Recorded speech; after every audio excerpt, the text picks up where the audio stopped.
good morning. Or, well, maybe not so good, depending on who you ask. It's Tuesday, September 30th, 2025. Welcome to Bad Things Well Said Icelandic Newsroom. Morning. Yeah, if you were just tuning into the Icelandic news yesterday, you'd think, I don't know, maybe the apocalypse had finally arrived ahead of schedule. Right, the sheer volume of pearl-clutching shock. It was deafening. You'd think something truly monumental, truly unpredictable had happened. Like maybe Snæfellsjökull erupted diamonds or something equally bizarre, but no. No, not even close. Only one thing happened yesterday. One single thing. And yet, the way it was covered, you'd think we'd never seen an airline collapse before. Yeah. Especially not this airline. It's almost performative, isn't it? The shock over the completely, utterly, magnificently predictable grounding of Play Airlines, Play HF, gone. Poof. Gone. Along with, tragically, about 400 jobs. But the media reaction, oh, the sequel to that other airline that spectacularly imploded, also imploded. Who knew? Pretty much everyone with eyes, ears, maybe a basic grasp of economics. It's astonishing.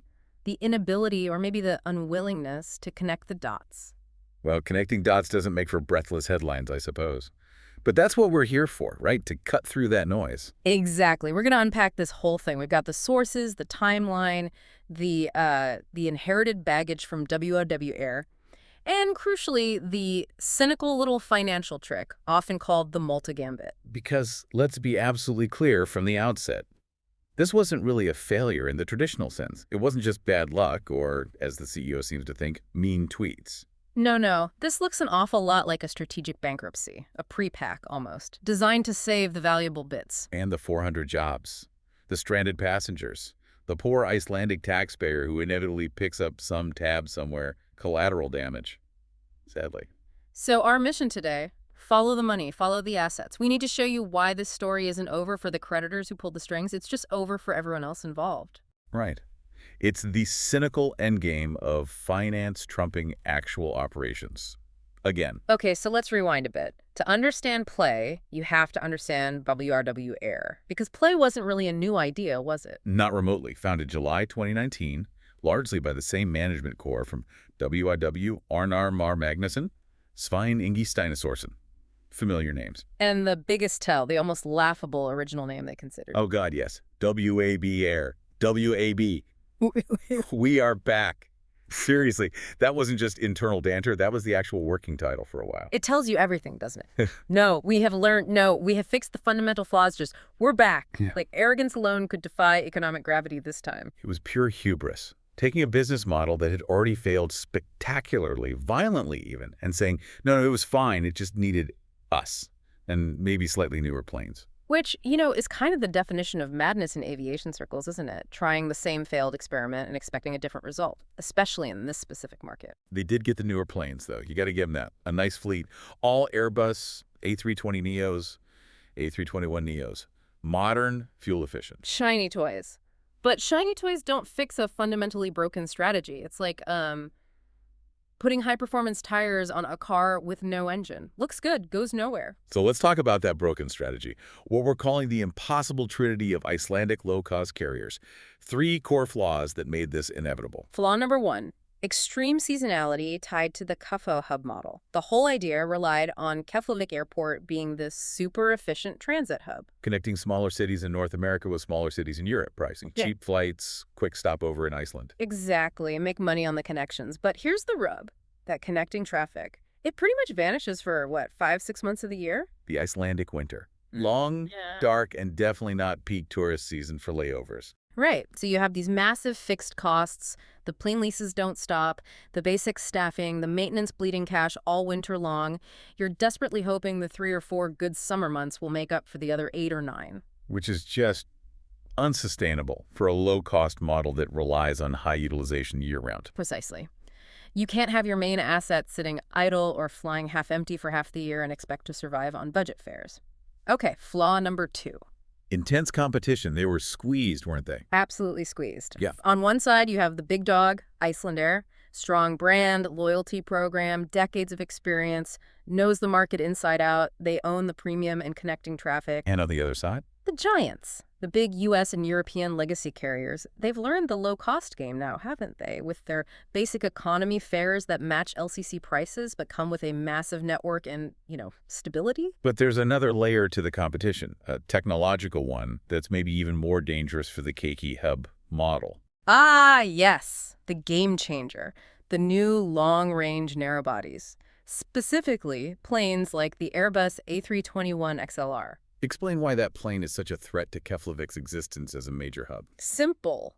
Range. The XLR can fly from, say, the U.S. East Coast, Boston, New York, directly to deeper European destinations. Think Rome, Athens, Poland, places you previously had to connect somewhere, maybe Iceland, to reach efficiently on a narrow body. So it overflies Iceland completely. It makes Iceland irrelevant for a growing number of city pairs. Yeah. If you can fly direct, cheaper, faster, and skip a potentially cold and definitely expensive layover in Keflavik, why wouldn't you? It undermines the entire geographical advantage Iceland had for decades. Completely. That advantage is literally being flown over.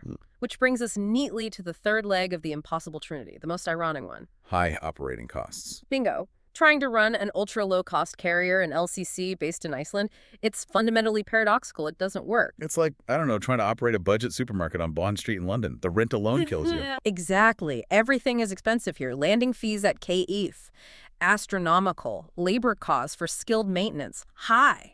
Getting spare parts, expensive and slow. Everything about the Icelandic operating environment screams premium, not low cost. You just cannot achieve the kind of rock-bottom cost base that airlines like Ryanair or Wizz Air manage in, say, Eastern Europe or Ireland. Impossible. And the numbers, the financial results, they scream this from day one. Yeah, sure, they had that one profitable quarter, Q3 2023. A brave summer miracle. $5.2 million profit. A blip, an anomaly. Because the underlying trend was just relentless losses. Look at the figures. $35.2 million lost in 2023. They were forecasting another $66 million loss for 2024. The killer statistic, the one that really just sums up the whole doomed enterprise. The loss per passenger. Our sources suggest it was around 31 GBP, 31 pounds sterling, lost on every single person they flew. Think about that. That's about 5,500 Icelandic krona down the drain for every boarding pass scanned. It's staggering. It means their costs were out of control, their ticket prices were way too low to cover those costs, and they weren't filling the planes enough to make up the difference. It wasn't a business. It was like a charity funded by increasingly nervous bondholders. They would have needed, 110% load factors year-round just to break even? It's absurd. Completely absurd. Which explains the desperate move in June 2025, right? The sudden announcement, okay, we give up on Imkerka. Yeah, exit all North American routes by October. Slash the fleet down to just 4 planes. Focus only on European leisure routes, maybe some ACMI work. A radical last-gasp surgery. But as the CEO himself, Einar Ern Olafsson, admitted after the collapse, it was too late. Well, duh. Of course it was too late. The debt mountain was already Everest-sized. Cutting routes wouldn't fix the fundamental insolvency. They were already technically bankrupt, just waiting for someone to pull the plug. So let's get to the day itself. September 29th, 2025. Yesterday. This wasn't a slow fizzle. It was abrupt, brutal. Yeah, the morning started deceptively normally, didn't it? 5 flights actually got off the ground from Keflavik between 6 and 8 a.m. Amsterdam, Copenhagen, London, Dublin, Paris. Those passengers, those crews, they were flying into oblivion, basically. Found out mid-air or when they landed that their airline didn't exist anymore. Imagine getting that news over the Atlantic. Or the poor crew landing in, say, Paris, checking their phones and realizing they're stranded and jobless. Awful.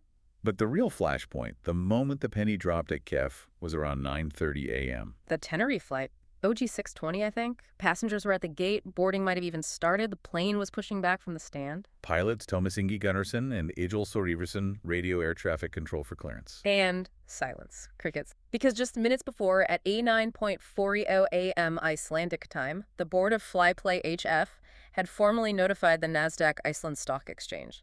Operation ceased, effective immediately. That was it. The legal kill switch. Flipped while planes were moving, passengers were waiting. And then the public confirmation. Around Erzurum 9:57 a.m., the departure board in the Kef terminal updated. That Tenerife flight, which probably said go to gate or boarding, suddenly flipped over to one word, canceled. Chaos. Tears. Anger. You could just picture it. People realizing their holidays, their trips home, their connections, all gone. And then Almost immediately, the spin cycle begins. Enter the CEO, Einar Ern Olafsson. Yes, the obligatory apology, followed by the blame game. And who did he blame? Oh, the usual suspects. Negative media reports, apparently, because, Yes. journalists pointing out financial instability somehow causes financial instability. It's classic. And his other target, the real villain in his story, internal employee disputes. Unbelievable, blaming the pilots, the cabin crew, the ground staff, the people actually trying to keep the operation running safely for a collapse caused by years of mismanagement and fundamentally flawed strategy. He did admit eventually that maybe the restructuring, the route cuts, should have happened earlier, but framing it around employee disputes is just cynical. Deeply cynical. He also had to concede, didn't he, that the company's debts now massively exceed its assets, and that the future of their crucial Malta subsidiary was, quote, at best uncertain, which we'll get back to because that's an interesting choice of words. Indeed. Now, let's talk about the government's stellar performance. Hmm. Minister of Infrastructure Eyjolfur Ármannsson, his reaction. Complete surprise, shocked. Learned about it from the media, apparently, just like the rest of us mere mortals. Which is just astounding, because his own ministry, the Icelandic Transport Authority, along with KPMG, did an oversight review in August, just weeks ago. And what did they conclude? That play was riksstraheft, fit for operation, capable. So what on earth were they looking at? The color of the uniforms?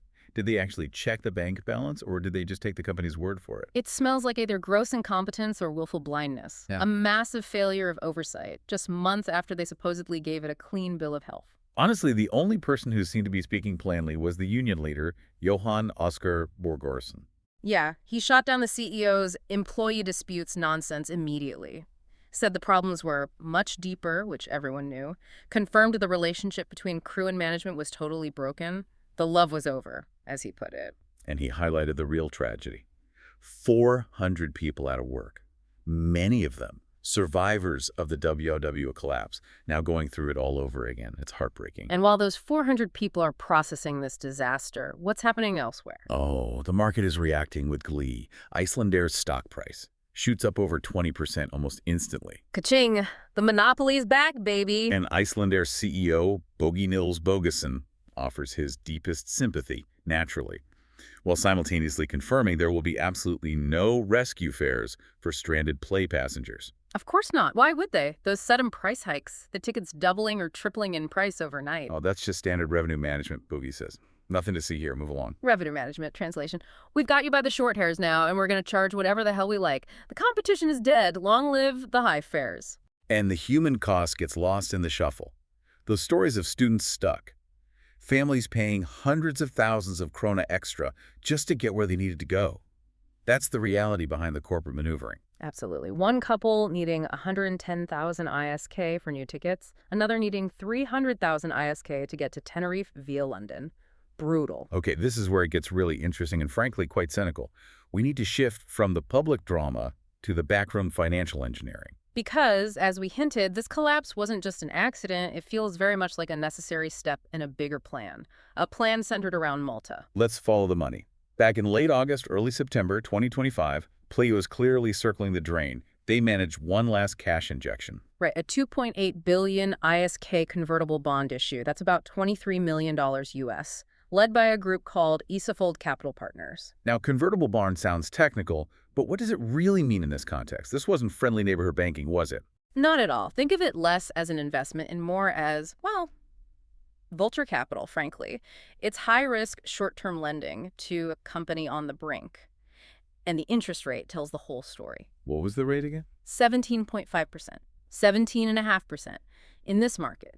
That's basically loan shark territory for a corporation.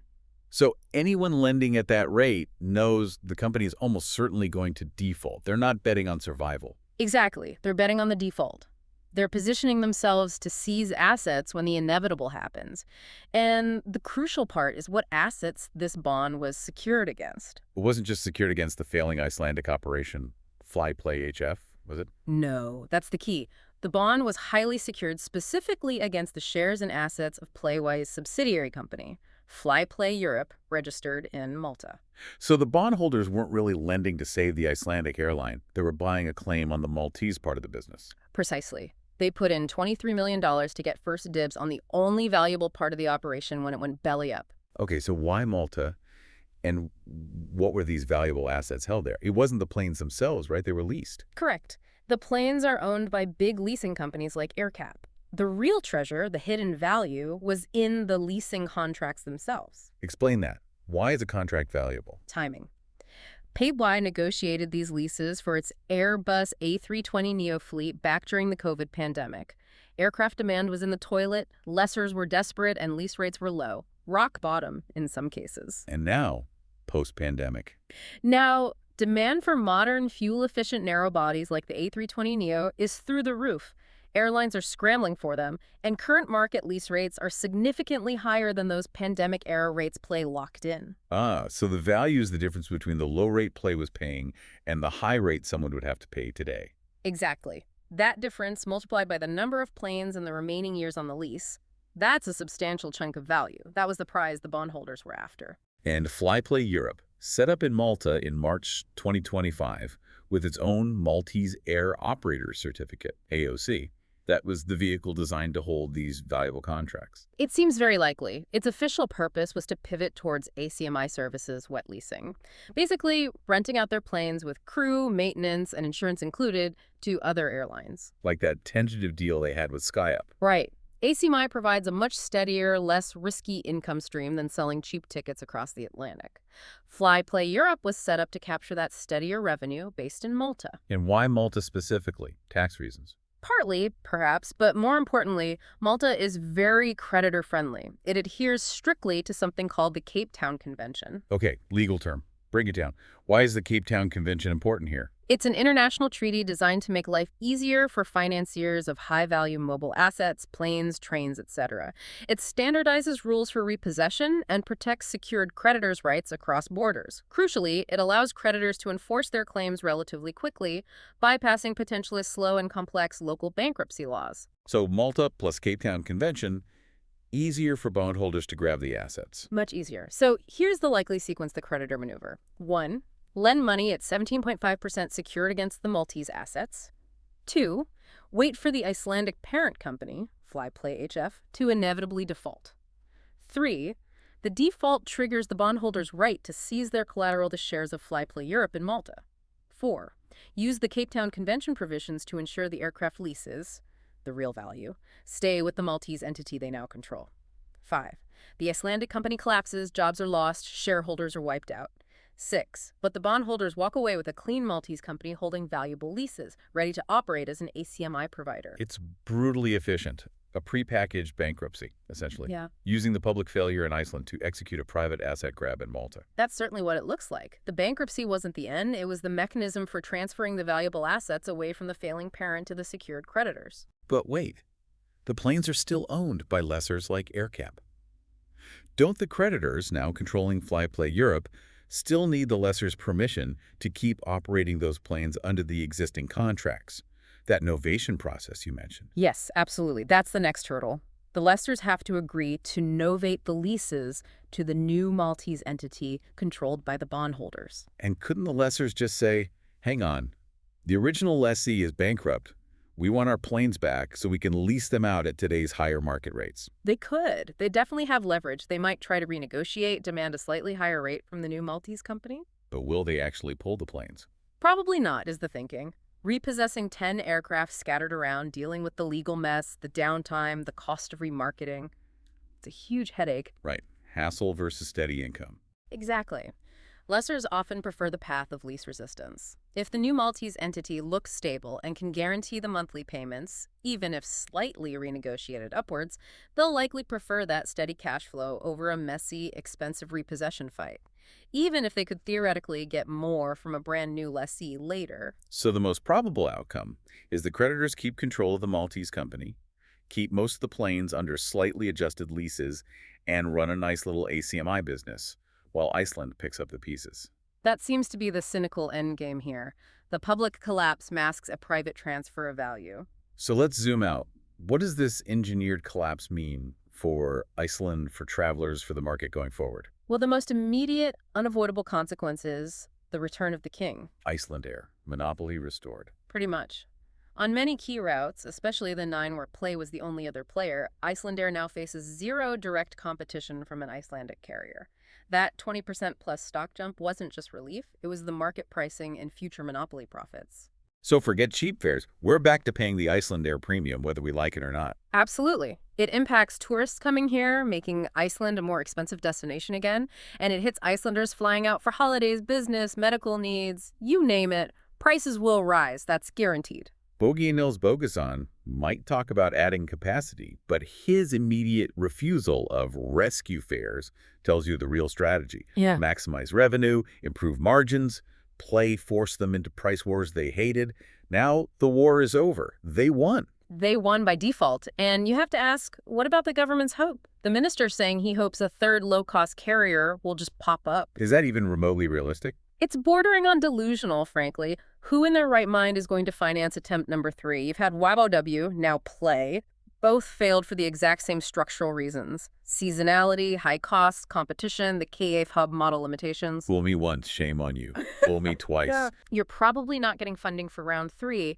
The investment community isn't that forgetful. The Icelandic LCC model using Kiev as a transatlantic hub is arguably proven not to work. So if budget competition does return to Iceland, where will it come from? It won't be another Icelandic startup trying the same playbook. If it comes, it'll be the big European players, Wizz Air, EasyJet, maybe others. But they won't run a hub operation here, will they? No. They'll do what they do best. Simple point-to-point routes. Fly Europeans to Iceland as a destination, and maybe fly Icelanders to specific European spots. They don't need or want the complexity and cost of managing connecting traffic through KEF. It's a much simpler, probably more sustainable form of competition. Okay, so the dream of a cheap Icelandic hub airline is likely dead. Is there any upside to this? Some people are talking about over-tourism. Yeah, it's the cynical silver lining argument that the constant supply of ultra-cheap seats from WOW and then Play-fueled unsustainable tourism growth. Volume over value. Straining infrastructure, housing, nature. Exactly. So the argument goes, the collapse of these LCCs acts as a kind of natural break. It forces Iceland to perhaps rethink its strategy, maybe pivot away from just chasing sheer numbers of tourists attracted by $99 fares. Towards a more value-based model, attracting tourists who spend more, stay longer, and require better, more sustainable infrastructure. That's the theory. The market, in its brutal way, might be forcing a necessary recalibration, forcing Iceland to decide if it wants to be a cheap transit stop or a premium destination. The LCC model failure suggests the former isn't viable long-term. It's a painful way to have that conversation, though, especially for the 400 people who lost their jobs. Absolutely. But it's probably the conversation Iceland needs to have, instead of pretending to be shocked when an airline losing 31 quarter runs per passenger finally goes under. The only shock should be that it took this long. #outro. Right, let's wrap this up. What we've seen here is, well, a masterclass in modern corporate maneuvering. The very public, very sad end for 400 employees in Iceland wasn't the real story. No. The real story was the quiet, calculated transfer of valuable assets, those cheap pandemic-era aircraft leases, into a clean, creditor-controlled company safely tucked away in Malta. It really underscores a harsh truth, doesn't it? Yeah. In today's world of high finance, a spectacular failure, a bankruptcy, it's often not an end. It's just a restructuring tool, a way for secured creditors to get what they want. While everyone else, employees, shareholders, maybe even taxpayers, gets left holding the bag, it's the system working as designed, unfortunately. Which leads us to a final thought for you, our listener. This collapse feels like the end of an era, doesn't it? The era that arguably started with the Eyjafjallajökull eruption in 2010, kicking off the boom in cheap, volume-based tourism. Yeah. And the big question now, the structural one for Iceland, is can this small, expensive, remote island ever realistically support 2 competing airlines running a hub-and-spoke model across the Atlantic? Or is our destiny simply be a higher-cost, lower-volume market? Is scarcity just baked into our geography and economics? Something to ponder. Now, if you appreciate this kind of, shall we say, unvarnished commentary that you probably won't find in the mainstream press. Then please do us a favor, hit that subscribe button, maybe give us a thumbs up, leave a comment. It genuinely helps our little operation keep going and allows us to keep making bad things well-said Icelandic newsroom. We appreciate you listening. We'll be back soon. Take care. The voices in this podcast were generated by AI. However, all information, facts, claims, concepts, and the script itself were prepared, editorially reviewed, and are the original work of a human author.